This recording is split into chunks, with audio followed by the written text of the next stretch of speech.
Hello friends, आप सभी का स्वागत है आपके अपने YouTube चैनल ज्ञान स्टडी 93 पर। आज हम सीटेट परीक्षा की दृष्टि से 30 महत्वपूर्ण हिंदी के प्रश्नों पर चर्चा करने वाले हैं। तो आज का पहला प्रश्न है, भाषा के अभिव्यक्तात्मक कौशल हैं सुनना पढ़ना, सुनना बोलना, बोलना लिखना, पढ़ना लिखना। सही विकल्प है विकल्प सी, बोलना लिखना। अगला प्रश्न है, एक बहुसांस्कृतिक कक्षा में आप एक भाषा शिक्षक के रूप में किस बात को अधिक महत्व देंगे? आपके विकल्प हैं, बच्चों को भाषा प्रयोग के अधिक से अधिक अवसर देना, पाठ्य पुस्तक के प्रत्येक पाठ को भली भांति समझना, बच्चों को व्याकरण सिखाना, स्वयं शुद्ध भाषा प्रयोग। सही विकल्प है विकल्प ए, बच्चों को भाषा प्रयोग के अधिक से अधिक अवसर देना। अगला प्रश्न है, बच्चों को लेखन कौशल का मूल्यांकन करने के लिए कौन सी विधि बेहतर हो सकती है? आपके विकल्प हैं, सुंदर लेख का अभ्यास, अपने अनुभवों को लिखना, श्रुतलेख, पाठ आधारित प्रश्नों के उत्तर लिखना। सही विकल्प है विकल्प बी, अपने अनुभवों को लिखना। अगला प्रश्न है, गृह कार्य के बारे में कौन सा कथन उचित है? गृह कार्य देना अति आवश्यक है। गृह कार्य अभिभावकों को व्यस्त रखने का उत्तम साधन है। बच्चों की क्षमताओं स्तर के अनुसार गृह कार्य दिया जाना चाहिए। गृह कार्य कक्षा में किए गए कार्य का अभ्यास मात्र है। सही विकल्प है विकल्प सी, बच्चों की क्षमताओं स्तर के अनुसार गृह कार्य दिया जाना चाहिए। अगला प्रश्न है,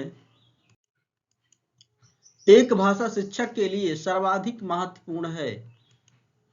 बच्चों को भाषा प्रयोग के अवसर उपलब्ध कराना, भाषा की त्रुटियों के प्रति कठोर रवैया अपनाना, भाषा की पाठ्यपुस्तक, भाषा का आकलन। सही विकल्प है विकल्प ए, बच्चों को भाषा प्रयोग के अवसर उपलब्ध कराना। अगला प्रश्न है, बच्चे अपने परिवेश से स्वयं भाषा अर्जित करते हैं। इसका एक निहितार्थ यह है कि बच्चों को अत्यंत सरल भाषा का परिवेश उपलब्ध कराया जाए, बच्चों को बिल्कुल भी भाषा न पढ़ाई जाए, बच्चों को समृद्ध भाषिक परिवेश उपलब्ध कराया जाए, बच्चों को केवल लक्ष्य भाषा का ही परिवेश उपलब्ध कराया जाए। सही विकल्प है विकल्प सी, बच्चों को समृद्ध भाषिक परिवेश उपलब्ध कराया जाए। अगला प्रश्न है, भाषा अर्जन में महत्वपूर्ण है भाषा के विभिन्न रूपों का प्रयोग, भाषा का व्याकरण, पाठ्यपुस्तक, भाषा का शिक्षक। सही विकल्प है विकल्प ए, भाषा के विभिन्न रूपों का प्रयोग। अगला प्रश्न है, बहुभाषिक और बहुसांस्कृतिक कक्षा में बच्चों की मातृभाषा को समुचित सम्मान स्थान देते हुए मानक भाषा से परिचय कराना चाहिए। बच्चों को केवल मानक भाषा के प्रयोग के लिए ही पुरस्कृत करना चाहिए। बच्चों की मातृभाषा का ही सदैव प्रयोग किया जाना चाहिए। बच्चों की मातृभाषा का प्रयोग वर्जित होना चाहिए। सही विकल्प है विकल्प ए, बच्चों की मातृभाषा को समुचित सम्मान स्थान देते हुए मानक भाषा से परिचय कराना चाहिए। अगला प्रश्न है, बच्चे प्रारंभ से ही एक भाषिक होते हैं, द्विभाषिक होते हैं, बहुभाषिक होते हैं, भाषा में कमजोर होते हैं? सही विकल्प है विकल्प सी, बहुभाषिक होते हैं। अगला प्रश्न है, पाठ के अंत में अभ्यास और गतिविधियां देने का उद्देश्य है बच्चों को अभिव्यक्ति के अवसर देना, बच्चों को व्यस्त रखने हेतु गतिविधियां बनाना, बच्चों को याद करने हेतु सामग्री उपलब्ध कराने में सहायता करना, गृह कार्य की सामग्री जुटाना। सही विकल्प है विकल्प ए, बच्चों को अभिव्यक्ति के अवसर देना। अगला प्रश्न है, पढ़ना सीखने की प्रक्रिया में किसकी भूमिका सर्वाधिक महत्वपूर्ण है? भाषा प्रयोगशाला की, बाल साहित्य के सार्थक प्रयोग की, पाठ्यपुस्तक की, भाषा परीक्षाओं की। सही विकल्प है विकल्प बी, बाल साहित्य के सार्थक प्रयोग की। अगला प्रश्न है, प्राथमिक स्तर पर भाषा शिक्षण का उद्देश्य है कि बच्चे मानक भाषा का प्रयोग करना जल्दी सीख जाएं, बच्चे भाषा परीक्षा में सदैव अच्छे अंक लाएं, बच्चे विभिन्न स्थितियों में भाषा का प्रभावी प्रयोग कर सकें, बच्चे भाषा के व्याकरण को जान सकें। सही विकल्प है विकल्प सी, बच्चे विभिन्न स्थितियों में भाषा का प्रभावी प्रयोग कर सकें। अगला प्रश्न है, समावेशी कक्षा में बच्चों की आवश्यकताओं को पूरा करने में भाषा शिक्षक के रूप में आपकी मुख्य जिम्मेदारी नहीं है। बच्चों की भाषा संबंधी क्षमताओं की पहचान करना, बच्चों को विभिन्न प्रकार की दृश्य श्रव्य सामग्री उपलब्ध कराना, बच्चों का आकलन करते समय अति उदार बनना, विभिन्न आवश्यकताओं वाले बच्चों के लिए उपलब्ध संसाधनों की खोज करना। सही विकल्प है विकल्प सी, बच्चों का आकलन करते समय अति उदार बनना। अगला प्रश्न है, विद्यालय के बाहर का जीवन और वहां प्राप्त ज्ञान एवं अनुभव भाषा सीखने के लिए आवश्यक प्रेरणा देते हैं, क्योंकि मानक वर्तनी का सम्यक ज्ञान मिलता है, लेखन की विभिन्न शैलियों का परिचय मिलता है, समृद्ध भाषिक परिवेश मिलता है, इससे व्याकरणिक नियमों की जानकारी प्राप्त होती है। सही विकल्प है विकल्प सी, समृद्ध भाषिक परिवेश मिलता है। अगला प्रश्न है,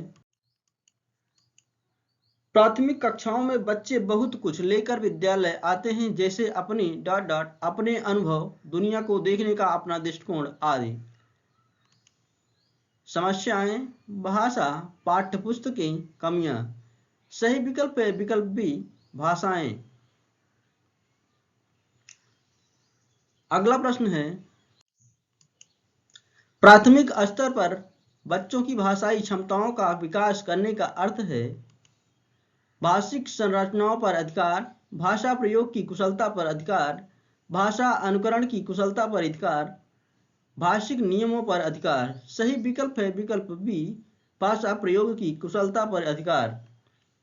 अगला प्रश्न है, प्राथमिक कक्षाओं के भाषा शिक्षक होने के नाते आपकी सर्वाधिक महत्वपूर्ण भूमिका है बच्चे की भाषाई क्षमता के विकास के लिए तरह तरह के अवसर जुटाना, बच्चों को वाद विवाद के लिए तैयार करना, विद्यार्थियों को सर्वाधिक अंक प्राप्त करने के लिए तैयार करना, कक्षा में पाठ्यपुस्तक का अच्छी तरह से निर्वाह करना। सही विकल्प है विकल्प ए, बच्चे की भाषाई क्षमता के विकास के लिए तरह तरह के अवसर जुटाना। अगला प्रश्न है, भाषा और विचार के संबंधों की चर्चा में अग्रणी हैं पियाजे, स्किनर, चॉम्स्की, वाइगोत्स्की। सही विकल्प है विकल्प डी, वाइगोत्स्की। अगला प्रश्न है, वाणी होती है और लिखित भाषा की तुलना में काफी तेजी से बदलती रहती है। गौण, स्थिर, अस्थायी, स्थायी। सही विकल्प है विकल्प सी, अस्थायी। अगला प्रश्न है, संज्ञान के स्तर पर विकसित अन्य भाषाओं में आसानी से अनुदित होती रहती है। ज्ञान क्षमता, व्याकरण क्षमता, तर्क क्षमता, भाषा क्षमता। सही विकल्प है विकल्प डी, भाषा क्षमता। अगला प्रश्न है,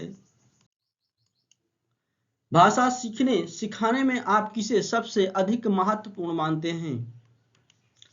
बाल साहित्य, संज्ञानात्मक विकास, सामाजिक अंतःक्रिया, दृश्य श्रव्य सामग्री। सही विकल्प है विकल्प सी, सामाजिक अंतःक्रिया। अगला प्रश्न है, सुनने और लिखने की कुशलता का आकलन करने का सबसे अच्छा तरीका है सुनी गई कहानी को शब्दशः लिखना, कविता सुनना और शब्दशः लिखना, कविता सुनकर प्रश्नों के उत्तर लिखना, सुनी गई कहानी को अपने शब्दों में लिखना। सही विकल्प है विकल्प डी, सुनी गई कहानी को अपने शब्दों में लिखना। अगला प्रश्न है, डिस्ग्राफिया से प्रभावित बच्चों को मुख्य रूप से में कठिनाई होती है। लिखने, सुनने, बोलने, पढ़ने। सही विकल्प है विकल्प ए, लिखने। अगला प्रश्न है, आकलन की प्रक्रिया में केवल बच्चे की क्षमताओं का आकलन नहीं होता, बल्कि शिक्षक की शिक्षण प्रक्रिया का भी आकलन होता है। यह विचार पूर्णतः सही है, अंशतः सही है, पूर्णतः गलत है, निराधार है। सही विकल्प है विकल्प ए, पूर्णतः सही है। अगला प्रश्न है, भाषा अर्जन क्षमता किसके साथ संबंधित है? पियाजे, चॉम्स्की, स्किनर, ब्रूनर। सही विकल्प है विकल्प बी, चॉम्स्की। अगला प्रश्न है, पांचवी कक्षा की सुहानी पांचों किन हैं? आंखें, दोनों आदि शब्द लिखती है।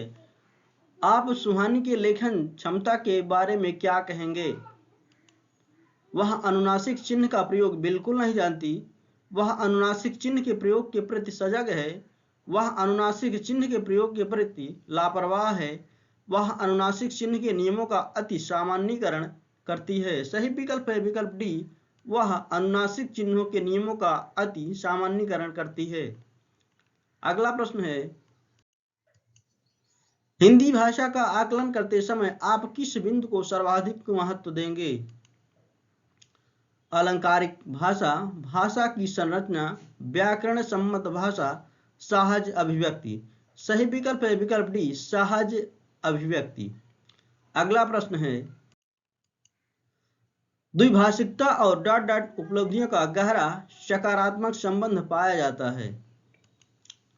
विद्वत, साहित्यिक, वैज्ञानिक, व्यावसायिक। सही विकल्प है विकल्प ए, विद्वत। अगला प्रश्न है, मौखिक भाषा का आकलन डॉट डॉट पर सर्वाधिक बल देता है।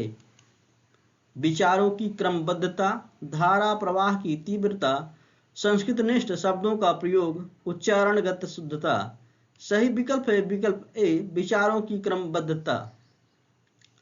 अगला प्रश्न है, प्राथमिक स्तर पर भाषा सीखने सिखाने में बाल साहित्य मदद करता है क्योंकि वह रंगीन चित्रों वाला होता है, वह भाषा की रंगतें प्रस्तुत करता है, वह बच्चों के लिए है, वह सरल होता है। सही विकल्प है विकल्प बी, वह भाषा की रंगतें प्रस्तुत करता है। वीडियो अच्छा लगता है दोस्तों तो वीडियो को ज़्यादा से ज़्यादा शेयर करें। बस आज के लिए इतना दोस्तों, थैंक यू सो मच।